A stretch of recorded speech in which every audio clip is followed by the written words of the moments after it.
To start us off this afternoon, we're delighted to welcome BioMADE, Chad Pastor, who is the Senior Manufacturing Development Lead, addressing infrastructure gaps to accelerate the scale-up of US biomanufacturing. Chad, please.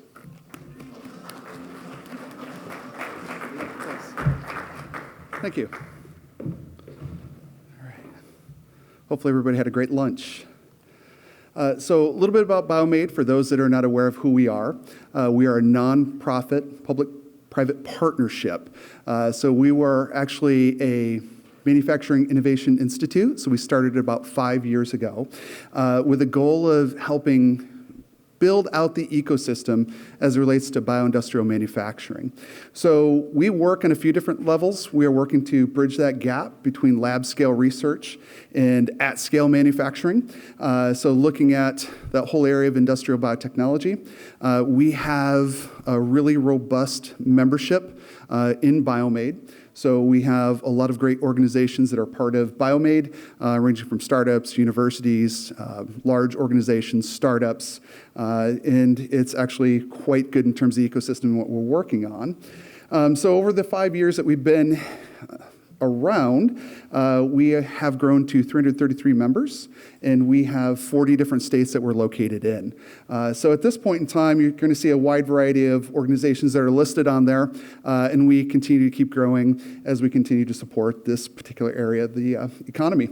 So here's a list of some of the member companies that we have that are part of BioMADE. You can see it's pretty diverse in terms of who those member organizations are.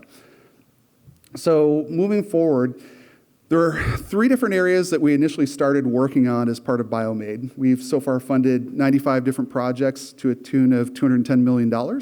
And you can see the 3 different areas that we focused on, ranging from technology and innovation to education and workforce development and safety and security. We've since expanded that to grow a pilot plant network as well. So as we look at where things were and what really caused BioMADE to become a thing, it became recognized at some point in time, probably about the 2018, 2019 time range, that there were a lot of different groups working on a lot of the same things. And the goal was to try to take some of these different areas that people were duplicating efforts. Could we go ahead and help with that ecosystem? That's how we came online, essentially, was to help bridge some of those gaps, take care of some of those problems that are out there. There are actually a lack of piloting facilities that are out there as well. That's an area that we have a lot of focus on too. So as we've grown, we've done a lot of good work in funding research, getting things moving forward for the different technologies that are out there, but importantly, building these roadmaps and blueprints to help the industry. So as part of a member organization, member-driven, we've done a lot of listening to our member organizations for what they think is important, and then trying to build off of that to drive the industry a bit more. So we do work very closely with government as well in trying to address those gaps and actually do a lot of other training for the burgeoning industry out there too. So in the future, you're seeing some of the different things that we're focused on, which is building that network of facilities and the pipeline overall. So the gap. So we're going to talk a little bit more about what that gap is as it relates to bioindustrial manufacturing. There really is a lack of facilities when it comes to the United States. You have a lot of stuff that's at the college level. So a lot of universities have facilities, 1,000 liters or so. There are some different facilities out there that go a little bit larger, maybe 3,000 liters. But over my years of working in this industry, one of those biggest gaps has been as we get to 5,000 liters and above and to the piloting and demo scale. If you were to call some of these other some of these other providers that are out there today that are doing piloting work, you may hear that you have a 12-month waiting period. It could be longer.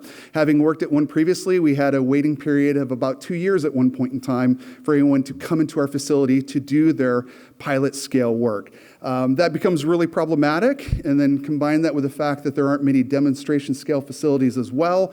That led to a lot of people moving to Europe, India, and China to do their demonstration-related work, and that is of concern in the U.S., right? It could very much end up like you see solar today, where a lot of that technology was developed in the U.S., but a lot of that manufacturing takes place now overseas, and that is certainly a concern. And more along those lines, too, is if we don't build this capability in the U.S., the risk is these companies, where we have some of the brightest people out there, they will start building their commercial facilities overseas as well.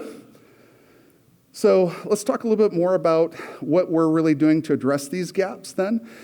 So how BioMADE really works when it comes to these facilities is it's a combination of working with federal and our non-federal partners for co-investment for facilities.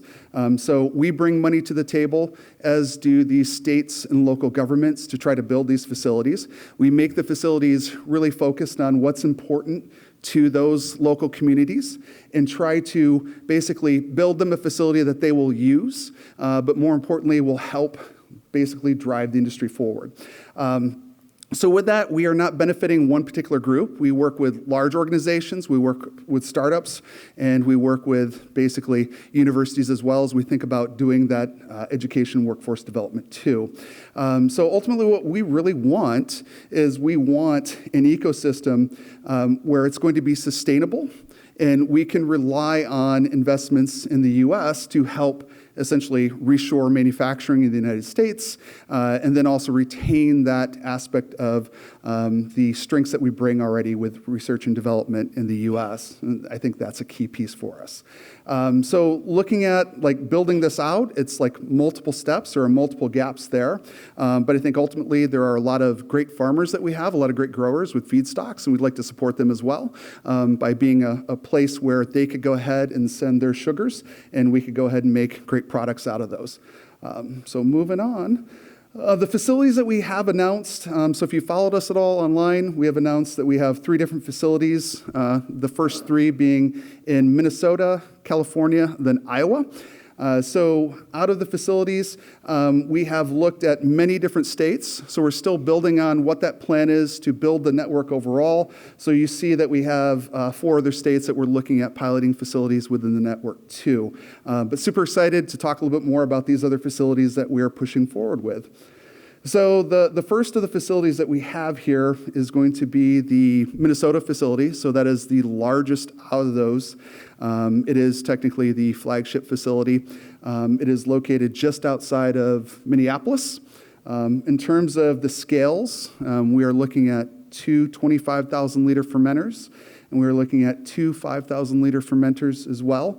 It will have the properly sized associated seed trains and media tanks. It will have additional space and height, so we can expand the facility for additional fermentation as we grow and as the industry grows.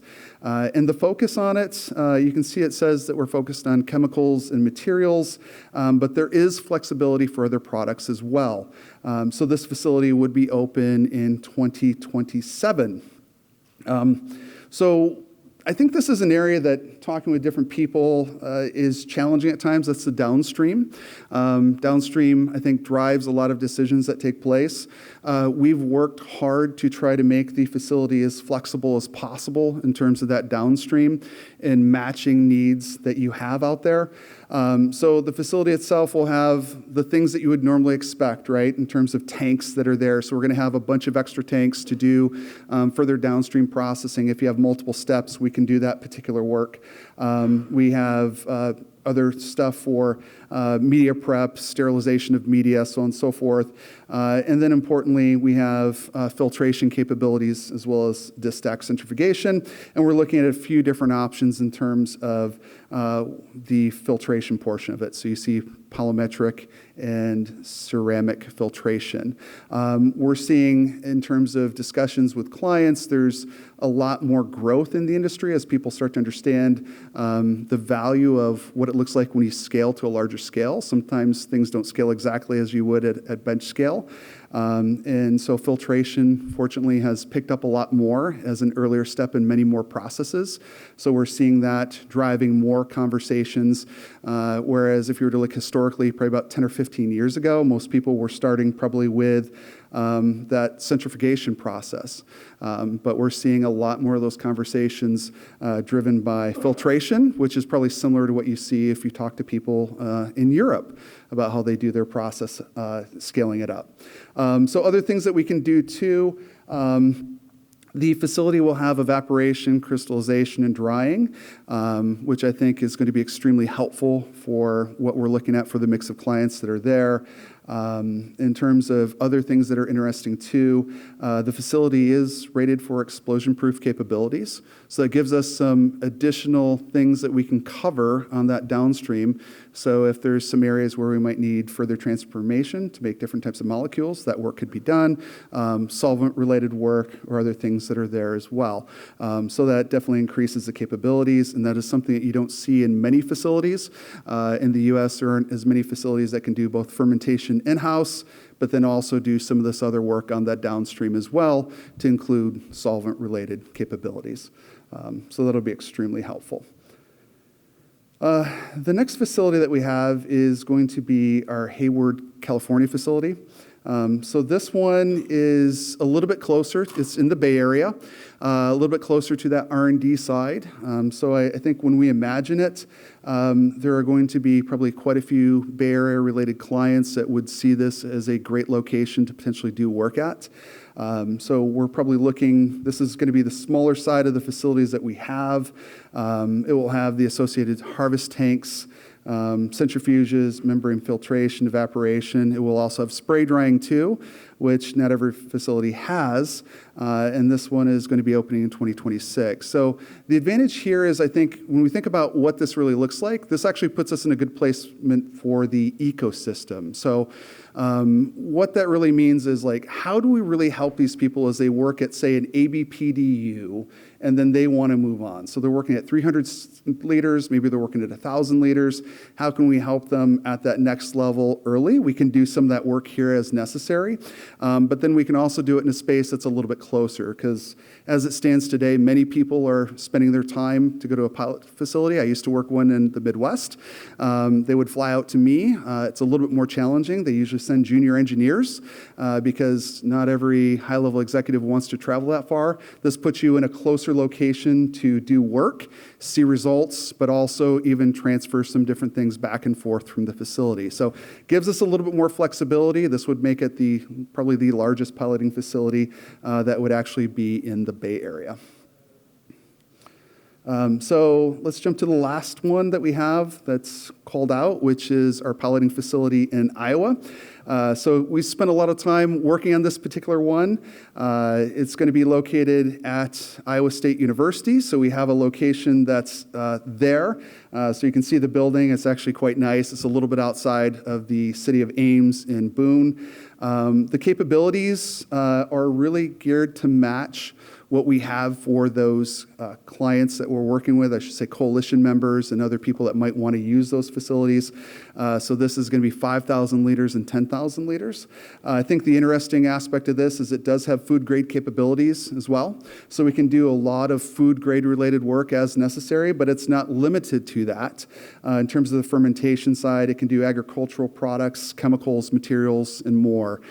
So there's certainly a level of flexibility that's there. We are located in a space that actually is right next to the facility for Iowa State. So they have a smaller pilot facility there. We're located right there, so we'll be working with them as well. So it gives us some abilities to work very closely with some of our member organizations where we can help them de-risk that technology, but then scale it to BioMADE. Or importantly, if it needs to go in the reverse direction, that can be done too.